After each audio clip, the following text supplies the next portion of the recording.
یه سری کسرها هم هستن که از ما میخوان که به عددهای اعشاری تبدیلشون کنیم، ولی مخرج ما 10 100 و 1000 نیستش.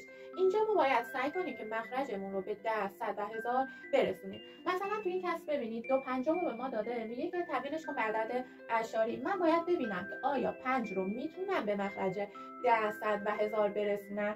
میگیم که بله 5 رو میتونیم به مخرج 10 برسونیم. اگر 5 رو ضرب در 2 بکنم مخرج من میشه 10. خب ما توی قسمت تساوی کسرها گفتیم اگر مخرج رو در یک عددی ضرب می‌کنیم صورت رو هم باید در همون عدد ضرب کنیم. پس اینجا 2 هم باید ضرب در 2 بشه. 2 تا میشه 14. کسر 14 ساخته میشه.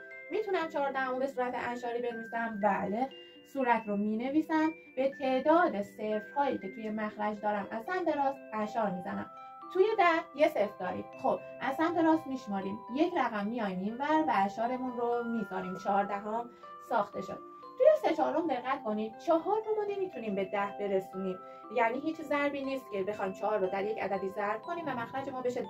ولی 4 رو میتونیم در 25 ضرب کنیم و به مخرج 100 برسیم. اگر 4 رو ضرب در 25 کنم مخرج من میشه 100.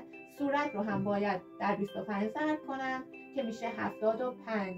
کسر 75 صدم ساخته شد. الان میتونم اینجا 75 صدم رو به صورت اعشاری بنویسم. 75 رو مینویسم، به تعداد صفرهایی که تو مخرج دارم از سمت راست اعشار میزنم. یک رقم، دو رقم، اعشارم رو میزنم و صفرم هم میذارم. 5 هشتم ما باید 8 رو به مخرج 10 100 و 1000 برسونیم، ولی میبینیم که 8 رو هیچ عددی نیست که درش ضرب کنیم و به 10 و 100 برسیم. ولی اگر 8 رو در 125 ضرب کنیم به مخرج 1000 میرسیم. میگیم 8 رو ضرب در 125 میکنم، مخرج من میشه 1000. صورت رو هم گفتیم در همون عدد باید ضرب کنیم که میشه 625.